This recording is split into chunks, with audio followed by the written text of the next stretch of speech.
I watched the Broken Skull sessions with Stone Cold Steve Austin interviewing The Undertaker. I thought it was fantastic. But there was so much ground left uncovered. I mean, they really need to make it. I think they need to make it a 4-part or a 5-part series, maybe even a 6-parter. It ran over 90 minutes, or right around 90 minutes. On the podcast he did with Corey Graves, Austin said that he and Undertaker talked for 4 hours. So imagine how much stuff they still have that hasn't even been released yet. I want to see the other 2.5 hours that they recorded. And to show you how much they did not get into, the word Kane, I don't believe, was even mentioned once in those 90-plus minutes. They certainly did not get into the Kane character and the story. I don't even remember the word Kane, the name Kane, being mentioned a single time in the entire thing. Or if it was just a passing reference. You could do a whole hour on that alone. As big of a part of The Undertaker's career and character as Kane became. You know, did he have any reservations when he first heard that this was the angle they were pitching? They're going to introduce a new family member for him, and did he have any input into who would fill the role? I would be very interested to hear him talk about it. I've heard Kane talk about it before, including on the network. They did this great little half-hour-long documentary about Kane and his debut at Bad Blood over 20 years ago. But to get The Undertaker's insights on this, I think would be even more interesting. They didn't touch any of the Foley stuff, Hell in a Cell, which I was happy about because I feel like it's just been done to death. And again, there's been a documentary that WWE already did, one of these mini docs, where they actually interviewed Undertaker by phone. So I've already heard his thoughts on the Hell in a Cell match with Mankind, but they didn't even get into that either. So just imagine all of the ground that was left uncovered. It's just this wide array of material that they could get so many more shows out of. And I think people would be willing to subscribe to the network to hear Undertaker talk about all this stuff because it's so incredibly rare for him to sit down like this in this kind of laid-back environment, you know, throwing back shots with Stone Cold and talking about all of these little stories. You know, he took 3 shots of Jack Daniels by my count. I was counting. Although, who knows how much more was consumed during those missing 2 hours. They may have done another 2 or 3. He said he doesn't drink much anymore, but when he does, clearly he's a Jack Daniels guy. I laughed out loud when he told the story of meeting Vince McMahon for the first time. And he got hit with... And I was very sad that he did not credit Hulk Hogan with basically discovering him. Have you heard that before? That's one of the stories that Hogan has told over the years. You know, that he was with Vince McMahon and he told Vince McMahon about this guy. You got to bring this guy in. You know, he had him on the set for Suburban Commando. Remember Undertaker had a cameo in the movie Suburban Commando with Hogan? Even though I don't think the timeline exactly matches up with when he came in and when the movie, you know, was actually filmed. I'd have to go back and check. Hogan's the only person I've ever even heard hint at the idea that he had anything to do with Undertaker being brought in and discovered by Vince McMahon. I guess it's possible. It is at least possible. It's plausible. As much as McMahon and Hogan probably hung out doing God knows what back in the day, but as much as they were around each other, maybe Hogan did drop a comment about the guy. And The Undertaker never knew that Hulk Hogan played such an influential role in his career. I find it very hard to believe. It's hard to buy into anything that Hogan says, though, in some of the tall tales that he's told over the years. Anyway, Undertaker never once mentioned Hogan here. Shocking, I know. Did not give him any credit for being discovered by Vince McMahon. But Undertaker's telling this story about meeting Vince for the first time, and he's at Vince's house, and he gets hit with the question, do you have any hidden talents? And he told them, well, you know, I'm a pretty good singer, and I sing in the shower. And as soon as he said it, he immediately regretted it, because this was during a time where they had some really ridiculous gimmicks in WWE. Not everybody, but most people had some kind of gimmick or some kind of character, whether it be, I'm trying to put myself back in that time set, 1989, 1990, Red Rooster, Akeem the African Dream. Later on, you had like the Mountie. I mean, there's been so many, you know, gimmicks and characters over the years. So he's thinking, oh my God, I just made a huge mistake. And Vince said, oh, really? You know, you sing in the shower, huh? And Undertaker Undertaker tells Austin, he goes, I'm thinking, oh, you screwed up, man. You're going to be Shower Boy now. Shower Boy. Picture the Undertaker as Shower Boy, coming to the ring with a fucking shower cap on his head, spitting bars from ABBA's Dancing Queen into his hairbrush like it's a microphone. I laughed my ass off when he said that. And then, so he's sitting at home. Vince basically says, we don't have anything for you. And he's like, well, I'm fucked because I've already left, WCW. I've already given my notice and I've left, assuming that, hey, I'm a big guy, 6'10". There's no way Vince McMahon's not going to want to do something with me. And there was either just no spot or there was no, not that there was no interest. I think it was a case where we might bring you in later on, maybe after WrestleMania. And he said WrestleMania was still months away. I don't have a job. What am I going to do? So he's sitting at home and he's watching one of the syndicated shows on TV, and he sees that each week they start airing, before Survivor Series, they start airing these vignettes of this giant egg that is going to hatch at the Survivor Series. And he starts thinking, his mind starts to play tricks on him, and he says, oh my God, they finally figured out what their big idea is going to be for me. They haven't told me yet, but I guarantee you that egg is for me. I'm going to be Eggman. And he had convinced himself that he was going to get the phone call any day now saying, hey, Mark, we got this idea for you, and we want to put you in this giant egg, and you're going to hatch at the Survivor Series, and you're going to be the Eggman. And they're going to make me shave my head. They're going to make me shave my eyebrows. First of all, if there was ever going to be an Eggman, there's only one man who could have been the Eggman, because he was literally, I should say, shaped like an egg. And I've always said this, King Kong Bundy. King Kong Bundy, if you just look at the guy, he looks like a giant egg. So if they were ever going to do an Eggman gimmick, he would be the only person for that role, which I'm sure he would never have agreed to. But yes, Undertaker was very worried about being Eggman, like he was from Sonic the Hedgehog or something. And so he had convinced himself of this. Shower Boy or Eggman?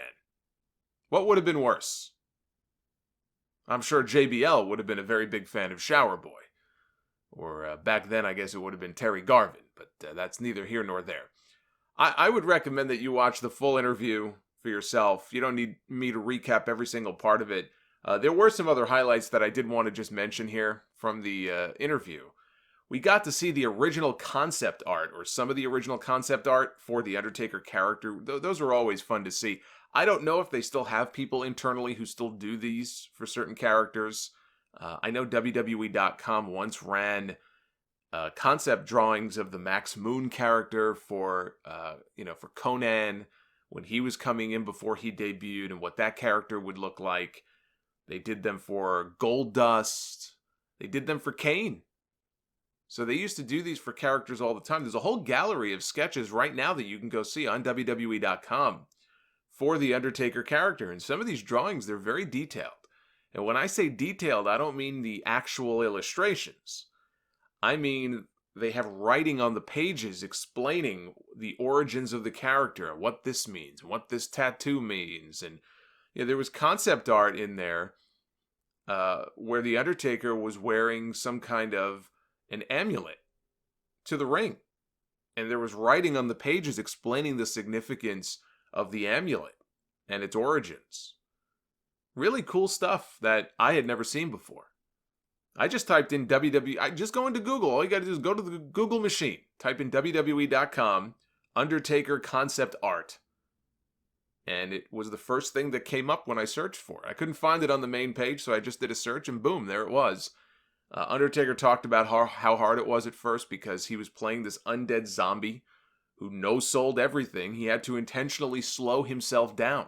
So for all the criticism that he used to get about Undertaker moves, he no-sells everything and he moves slowly, can't wrestle, all he does is lumber around the ring. Well, that was done by design because he understood the character. Today, I mean, I hate to say it, but today, you would have, and I love the Luchasaurus to death. I'm going to use him as an example. But I love the Luchasaurus, and I think he's going to have big things in his future. He's going to be the AEW champion at some point, and I love the guy to death. But when you see a guy like that, A guy like that should not be doing crazy flips and dives out of the ring. I'm not saying he should just dumb his entire moveset down and do nothing exciting.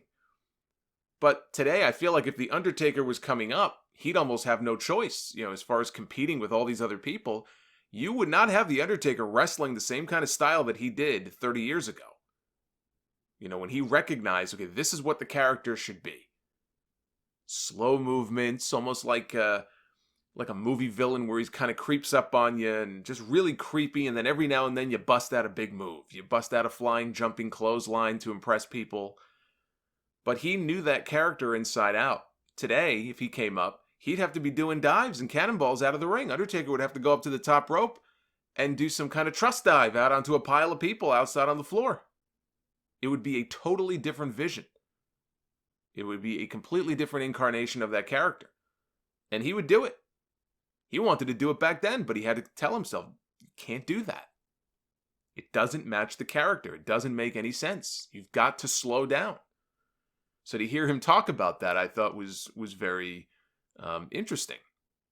And also, you look at the later years of his career, and when that character evolved and changed, the stuff that he was doing in matches with Shawn Michaels, where he was doing dives out of the ring, I just got done talking about that with Luchasaurus. Undertaker was doing that in the later part of his career. That's what I mean. You would have seen that at the beginning of his career. We got it at the end of his career, where he was doing crazy dives outside until he almost killed himself that one year at WrestleMania, because that's just how things have evolved over time. But he cited Michael Myers from the Halloween movies. He cited Jason Voorhees as the characters that he tried to pattern himself after. And that was obvious because that's where the Undertaker zombie setup comes from. It came from Michael Myers in the original Halloween. He didn't say that, but that's where it came from. He did talk about his transition to the American Badass character in 2000. They even showed footage of his return at Judgment Day in 2000. I believe that was at the Louisville Gardens in Kentucky. You've never heard a Kentucky crowd so hot for anything in your entire life. You think of hot crowds, people think of big Madison Square Garden crowd, big Chicago crowd. This was at the Louisville Gardens in the middle of the Attitude Era. And out comes The Undertaker, and you have never heard a reaction like this before. And they were sitting there watching this in studio and talking over it. They were narrating over it as they were watching the return, which was really cool. And I still say to this day, one of the most insane crowd reactions that I've ever seen to a return was at the end of that Iron Man match between Triple H and The Rock, when The Undertaker rode down to the ring on that Harley Davidson, and he cleaned house with about 30 seconds left in that Iron Man match. Now, he said he was supposed to come back in January. That was the story that had been reported at the time, that he was due back in January, possibly after the Royal Rumble, and right at the tail end of his training and his preparation to come back, he tore his pec. He had been out with a really bad groin injury going back to September. That's when they took him out of that six-pack challenge at Unforgiven. They replaced him with the British Bulldog. This was in September of 99. So that's how bad the injury was. They put him in the match, and they had to take him out of the match. So January, he's all ready to come back, and then boom, he tears his pec muscle. And so he ended up not coming back until May, which means he very likely would have had a match. It's almost all but guaranteed that The Undertaker would have had a match originally that year at WrestleMania. At WrestleMania 2000, he would have had a match. And it's always fun to do the whole what-if stuff. So, for example, and Austin probably just didn't think of it. I might not have thought of it either if I was interviewing him, but I would have wanted to ask him and follow up on that, because he's got a really good memory. One of the big takeaways from this is that The Undertaker remembers a lot of shit. Some guys don't remember anything, or they don't remember dates and little details, and it would be totally understandable. The Undertaker has had probably thousands of matches. He's been wrestling for 30 years, 30 plus years. You go to Ric Flair and you ask him, hey, do you remember that match you had in Greensboro in 1986 on, it was a cold, windy night? Like, he's not going to fucking remember. He was going out after every show, drinking until the wee hours of the night, doing God knows what. Undertaker remembers a lot of stuff, and I would be curious to have followed up on that and said to him, well, you were supposed to come back in January. What was the plan? Did you know who you were going to work with going into WrestleMania that year? maybe he didn't know. Maybe they hadn't worked that out yet. But that would have been a natural, follow-up. I would have been very curious to hear his response, because otherwise you play the what if game. Well, what if he did come back? Who would he have wrestled that year? Who would he have had a match with at WrestleMania in 2000? And would that have been the end of the streak? Because this was before the streak stuff was really acknowledged on TV. So would it have been a match against the Big Show? Would Undertaker have maybe gotten Big Show's spot in that fatal four-way main event, a McMahon in every corner, and it would have been Shane McMahon in the Undertaker's corner? If so, that almost surely would have been the end of the streak. But we'll never know. So I would have asked him about that. But Undertaker seems to... What's cool about when you listen to him speak, he does remember a lot of details about a lot of matches he had and backstage stories, goings on behind the scenes. He got asked about that famous photo from the New Generation era, the back of the bus on a European tour with Diesel and Razor and Bret Hart. I think Bret was in the photo. Shawn Michaels was in the photo. I don't know, maybe Bret wasn't. I don't think Bret was. Bret was not in that photo, but Paul Bearer and Jerry Briscoe is there, and one of them, or both of them. Actually, I think Paul Bearer has a drink in his hand and Jerry Briscoe has a cigar hanging out of his mouth. It's a famous photo. He talked about the photo. He remembers the photo. He remembers taking it. He remembers exactly where it was from. It was right before Hall and Nash were leaving to go to WCW. Austin... he did not ask Undertaker about his BSK, the Bone Street crew that Undertaker had there with Yokozuna and Fatu and Kama and Savio Vega, and I think Henry Godwin might have been part of it. Or if they did get into it, it ended up on the cutting room floor. Maybe they got into it in the other 2 hours, or 2.5 hours that are missing. That would have been something I think that would be interesting to hear about. He told a funny story about closing down a hotel bar. This was in the late 90s with the band Cypress Hill. That ended with them up in Cypress Hill's hotel room and Sean Waltman dozing off on Undertaker's shoulder and then waking him up and saying, I think we're done here. He just looks and sees bodies laid out all over the room because they were drinking and smoking pot and everything. And they had heard that Undertaker, hey, you're a big partier. Undertaker was going to go to his hotel room. It was, I think, the tail end of a tour. He was tired. Somebody mouthed off, and he said, oh, okay, well, that's how it's going to be. So he stayed up and drank them all under the table, and there he is. He's in Cypress Hill's hotel room, and everybody's laid out. And Undertaker just wakes up. He nudges Waltman and says, hey, I think our job here is done. I think we're done. So that was a funny story. He really thought that was it after the end of an era match with Triple H at WrestleMania 28. He thought that was the end. And he said the same thing about the match with Roman Reigns at WrestleMania 33 when not Austin, but they put a picture up on the screen behind them of him standing in the ring. And Undertaker was not physically in his peak form. And he even said, his body was just beat to shit going into that match. And you see the shot of him in the ring, all of his gear. He took all of his gear off and left it right in the middle of the ring, and he left. He kissed his wife. He walked up the ramp. He went about midway up. Plume of smoke. He lowers down beneath the ramp. It's like he disappears into the depths of hell. The lights in the stadium go out. I was there for it. It was this great emotional moment where we all thought, this is it. Like, here I am. I'm in Orlando inside the stadium. I'm live at WrestleMania. This has been one long-ass show, and not a very good one outside of the Hardy Boys' return, which got just an amazing reaction.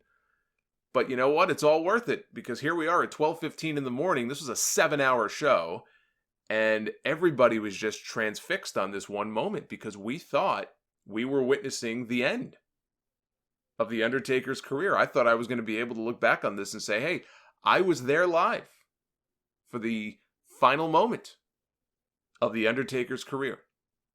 And that would have been the perfect send-off for him. Put somebody over. It wasn't a very good match at all. That kind of sucked. But in terms of him leaving everything in that ring and disappearing into a plume of smoke, that is one of the scenarios that a lot of people, I think, have thought about as far as how does The Undertaker end it? He doesn't end it with a speech. He just sort of vanishes. That would sort of make sense. And he admitted here, he said, at this point, I'm done. That's it. Going into this thing, I thought this was it.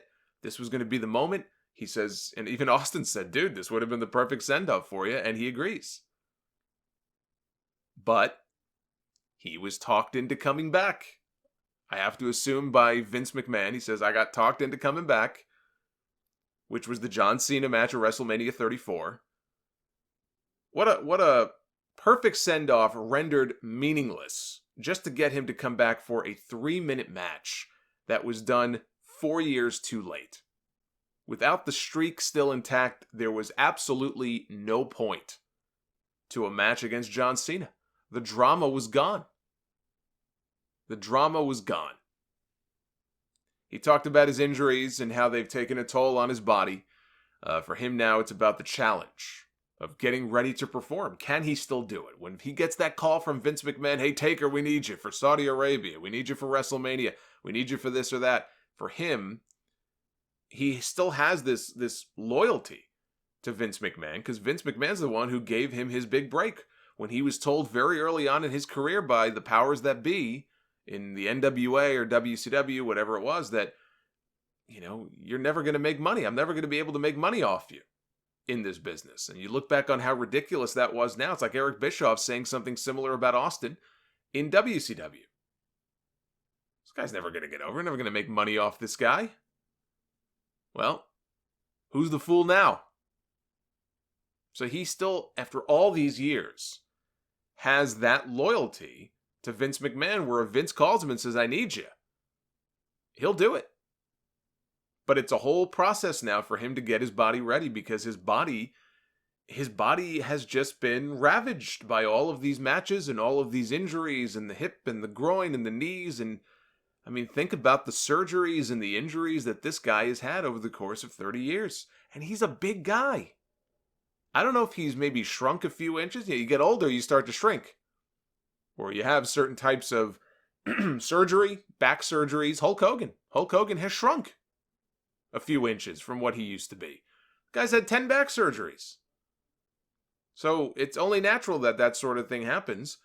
Undertaker is still a big dude. I mean, legit, he's probably every bit of 6'9", 6'10". You gotta think on a bigger guy like that, especially on the knees and the lower body, it takes its toll. So to him, it's a challenge. These are all favors done to Vince at this point. Every match that he has could be his last match. But these are all favors that he does for Vince McMahon. And he says, there are times that he thinks to himself, damn, I stayed for too long. I never wanted to be that guy. He reiterated the same point he made in the Michael Landsberg interview in 2002. He's very cognizant, he says, of not wanting to be a parody of himself. He does not want to be the guy who stays too long. And there are times where he feels, damn, I stayed too long. But he did not say that he's done. It's very obvious that we have not seen his last match, but every match that he does have could be his last. There's no set number of matches that he has left. He does these as a favor to Vince McMahon. Only he can write his final chapter, he said. What that is, when it's going to be, he doesn't know, he didn't say, but obviously, he ain't done yet. He's not done yet. But he wants to write his own final chapter, and he does not appreciate other people, unless it's like another legend that he respects, like a Steve Austin or a Triple H. He does not appreciate other people telling him what he should or should not do in terms of when he should hang up the boots. And I get that. But you know what? As fans, you and I, we can voice our opinion. Because if you're a fan of his work, I don't think there's anything wrong with saying, man, it's really sad sometimes to watch The Undertaker out there. He should have retired after WrestleMania 30, or he should have retired after WrestleMania 28, or WrestleMania 33. I wish he would just hang it up.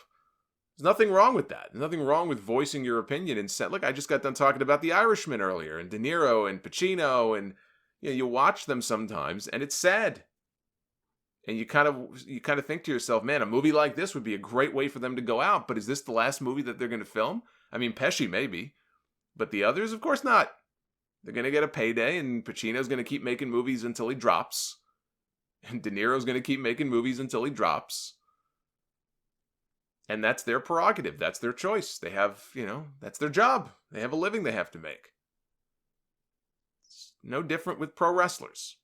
If you're a fan of their work, you want to remember them as they were. You don't want to remember that, like when Bret Hart came back at WrestleMania 26.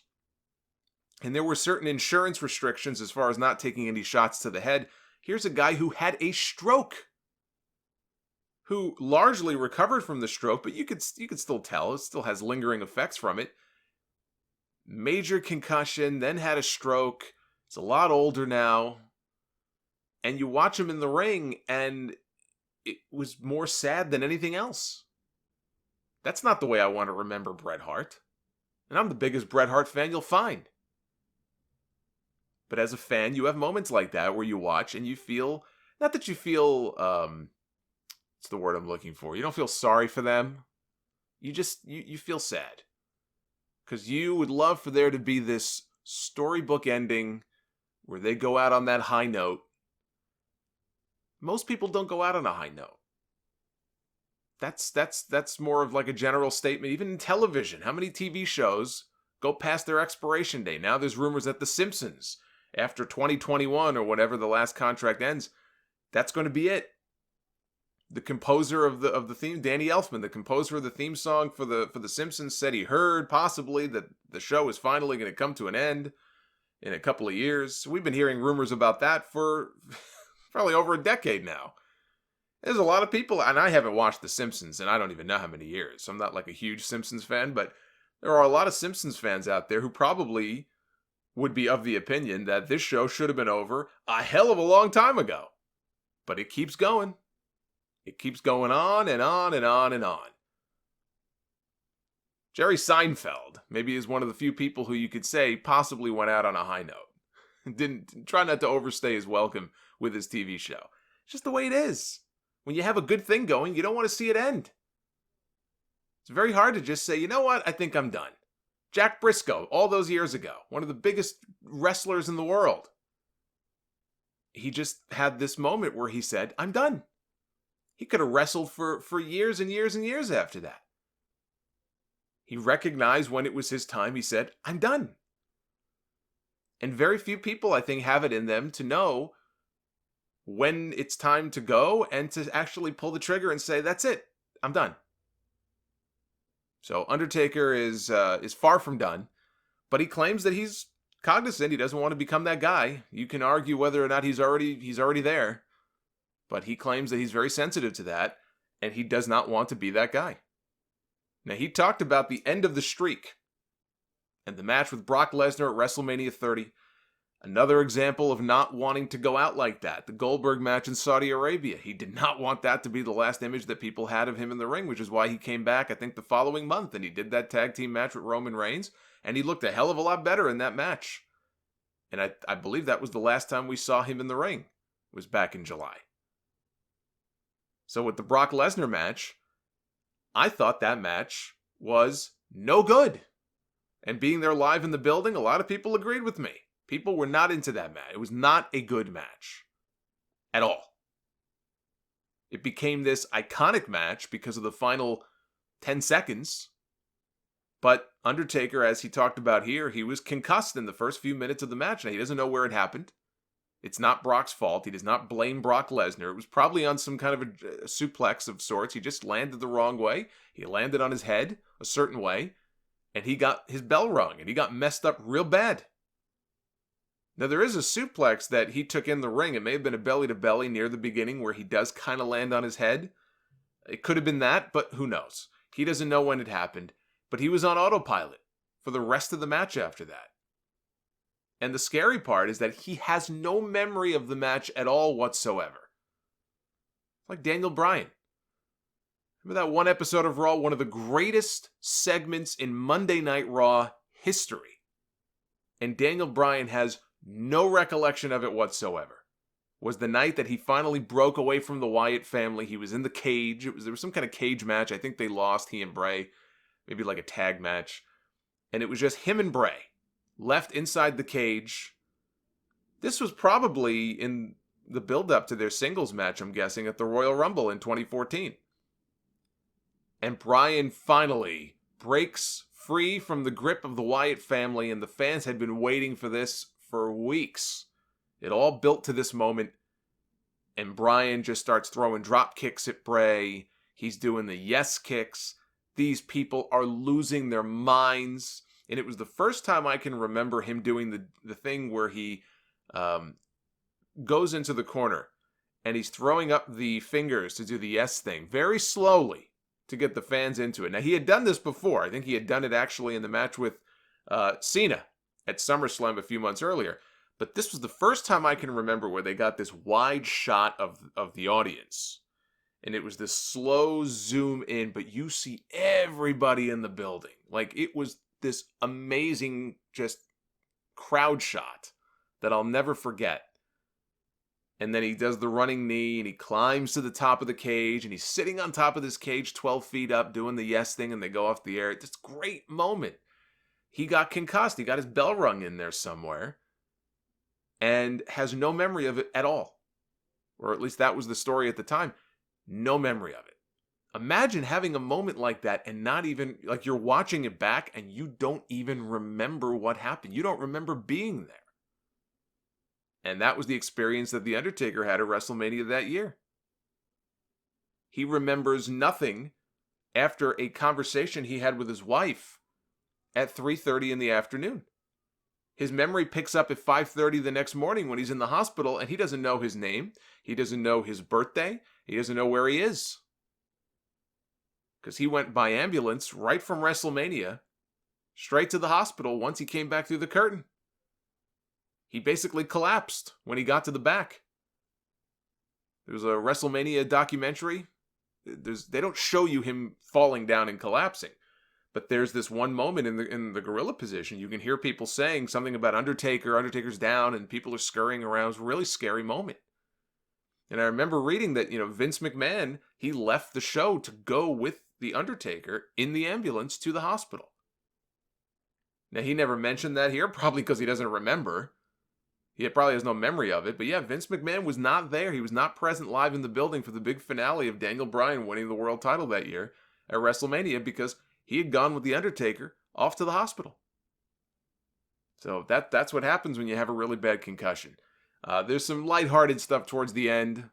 They tell some really funny stories, Taker and Austin do, about working together back in the late 90s at some of the Kuwait shows overseas in the Middle East, and some fun shenanigans there. They have this reel of segments, footage that they show, post-show stuff over the years of guys trying to break The Undertaker and get him to laugh. They showed something with JBL. They showed the attempt to get Undertaker to do the Spinaroonie, the Taker-Rooney, which he got out of somehow. He managed to avoid having to do the Spinaroonie.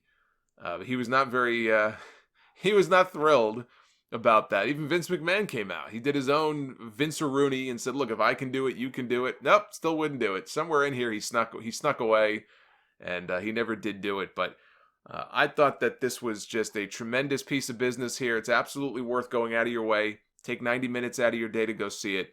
They barely scratched the surface of things to talk about here, and as good as his memory seems to be, I want to hear about being backstage in Montreal, banging on the door to Vince McMahon's office, trying to get him to come out and do the right thing and go apologize to Brett for what you did. That was always the story with him. He didn't have a match on that show, but supposedly Undertaker was in the back and he was hot that night after the screwjob happened.